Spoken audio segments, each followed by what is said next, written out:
What's going on, you guys? Welcome back to another portfolio update. In today's video, I'm going to be covering the stock account. I'll cover the current options plays, as well as the crypto portfolios and the two new cryptocurrencies that I bought last night. If you guys could smash that like button, that would really help. And if you're not subscribed already, go ahead and subscribe. Okay, so today we are actually up about 4,000 in the stock account. I transferred 10,000 out of cash to put into the crypto portfolio. So we're actually up about 4,000, mainly due to Tesla. So beautiful day today in the markets. Here are the positions. Let's change this from highest to lowest. All right, so Amazon almost at 200. Tesla now is the second largest position, which I feel great about. Up almost 10% today. CrowdStrike down 2%. Shopify up 2%. Enphase down again 1.6%. Palantir and Meta pretty much flat. So we now have 28,801 of cash. Don't think I made any moves today. Nope, no moves today as far as stock account. Looking at the stock options plays, I want to show you guys the perfect strangle that I put on in a minute in here. So Celsius now at 55 puts. We're now only down 4%. DraftKings, we've got the strangle. So we've got the 33 puts and the 43 calls. Obviously moved down today, so the puts were challenged, but the calls were up, so that's good. Nothing to do there yet. Enphase strangling as well. We might be looking to manage the 95 puts at some point in the near future, so to be determined on that one. Intel, we're now up 33%, $69. Palantir, gonna have to roll this 23 call, probably Friday. PayPal, 57 puts, up 24%. Still holding on to that one. Okay, so for Shopify, if you guys look back at yesterday's video, I showed you how to basically one of the first things you can do to help defend a covered call that's gone in the money or nearing in the money is to create a strangle. So I waited for the stock to come back a little bit, and then I sold $58 puts. So we now have the 58 puts and 67 calls. Ideally, it would expire right in the middle. That way you collect maximum premium on both of those. So basically today Shopify was up, and so the $58 puts were up 35% in one day. So ordinarily I would close those out, going up 35% in one day. But because this is a strangle and because I have the calls on, I'm going to go ahead and leave that bottom side of the strangle still in play. So I'm going to leave that. I'm going to have to do some more research actually on the best way to manage these type of strangles because, I'm not really sure if it's best to just kind of let that one go more towards expiration because if I close it out right now, or let's say I close it out at 50%, then I lose my protection for the call. And so I'm going to be doing some more research. But so stand by on those. You can never go wrong taking a profit, so it wouldn't be a bad idea to take profit. But the whole idea here is to just manage one side. I mean, the perfect scenario is if it expires in between, but that probably won't always happen. So I'll just manage this basically how I feel is best. I'll probably hold on to the puts. If it were continue to rally, maybe close it out at 75% or something like that. But right now the puts will help me roll the call if necessary. So if this really rallies, then I go ahead and cash out the puts, and I use that profit in order to pay a debit to roll up that 67 call to maybe 68, 69. And that's how I would work my way out of that one. So stand by. We will learn together on strangle management.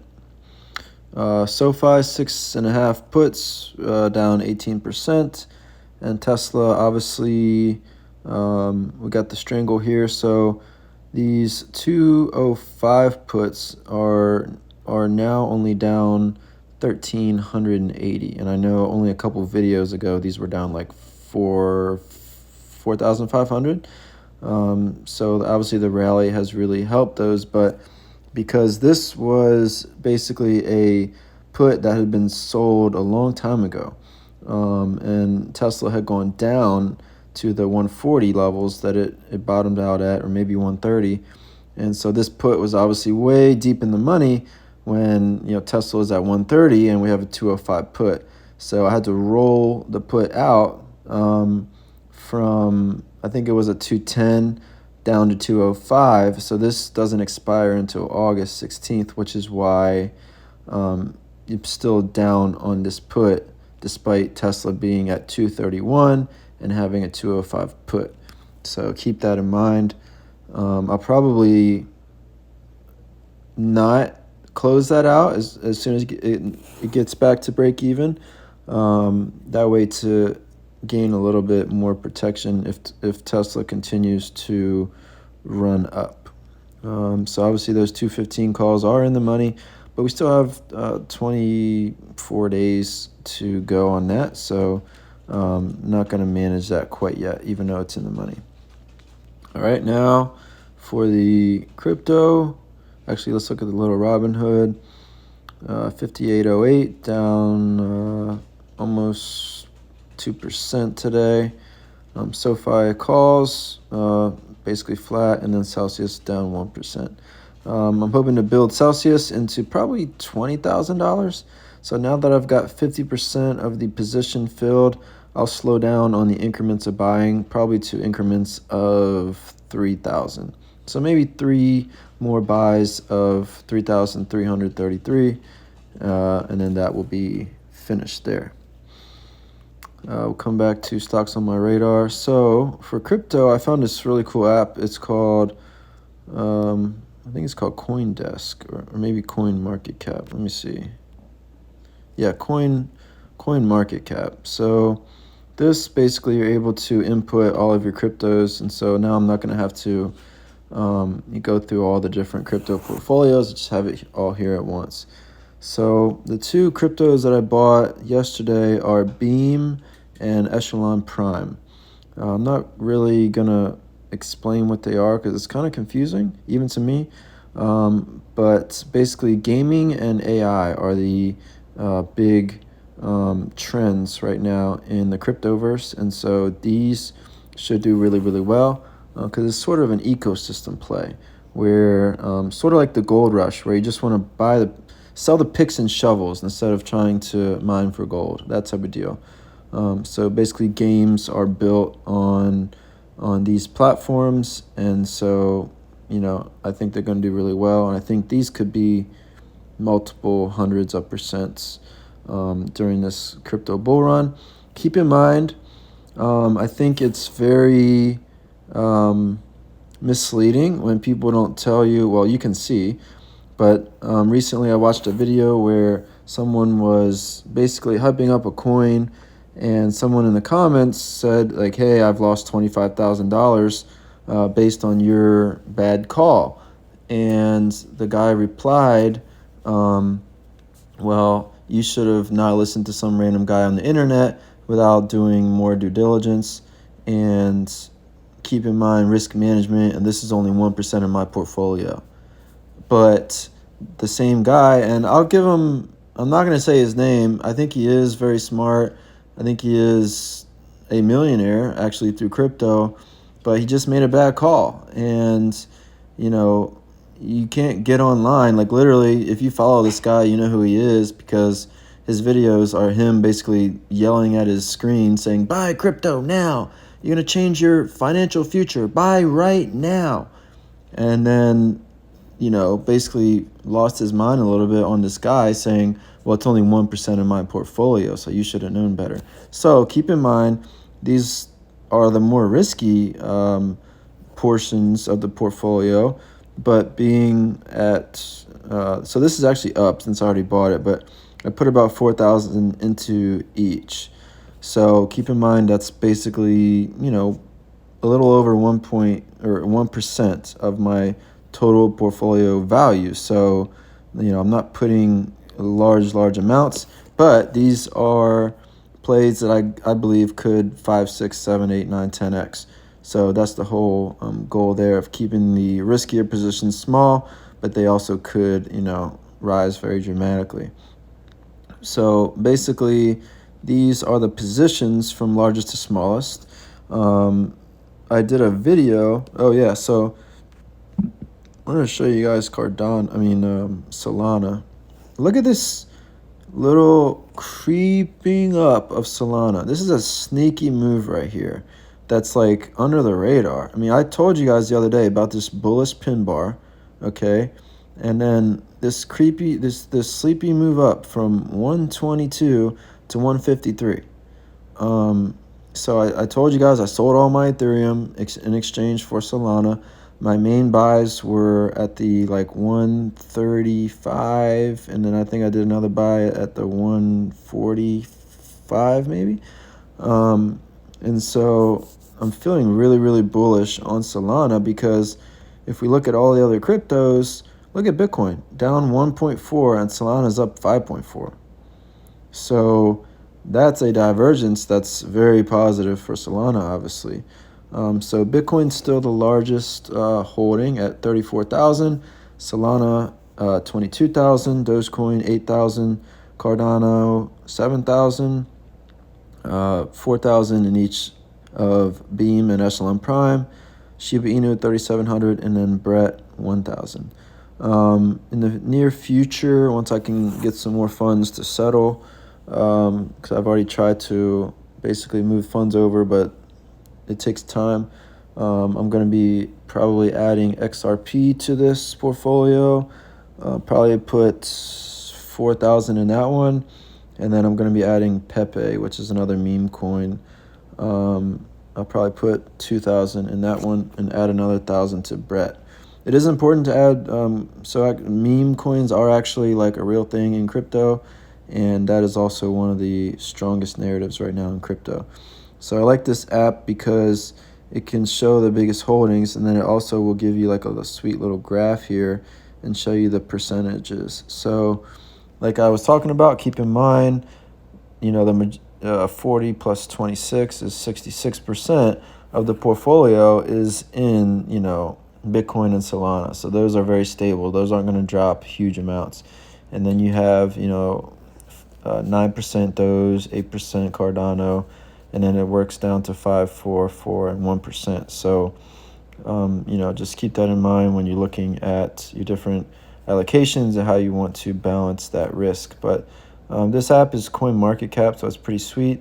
And so now I'll just be using this to display the crypto portfolios instead of bouncing around to all the different portfolios. That's all I have for crypto.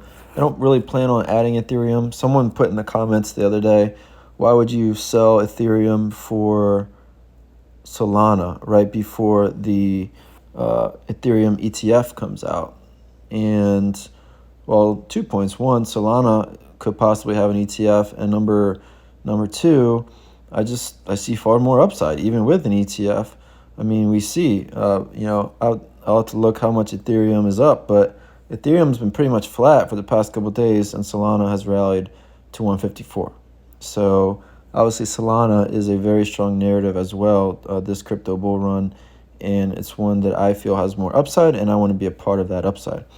I have enough stable assets in my portfolio, such as Amazon, Microsoft, so I don't necessarily need to be quite as risk averse in the crypto portfolio as well. So that's my reasoning for not having Ethereum, although I believe most people should have Ethereum, but there's only so much money to go around, and for this particular bull run, I'm banking on Solana as opposed to Ethereum. Yeah, so really liking that one. Plays that I'm considering: Alibaba, Nike for sure, Riot for sure, BitX for sure, SoFi for sure, PayPal. It's had a nice run up, so might take that off, and then Intel for sure as soon as I get those off the books, because a lot of those I already have current plays on. But I would say the top plays in the near future are Nike and Riot. So definitely feeling good about that. Okay. Looking at anything for tomorrow. I know the market's closed on Thursday. Depending on tomorrow's action, I might have to start some defense actions for the Tesla cover call.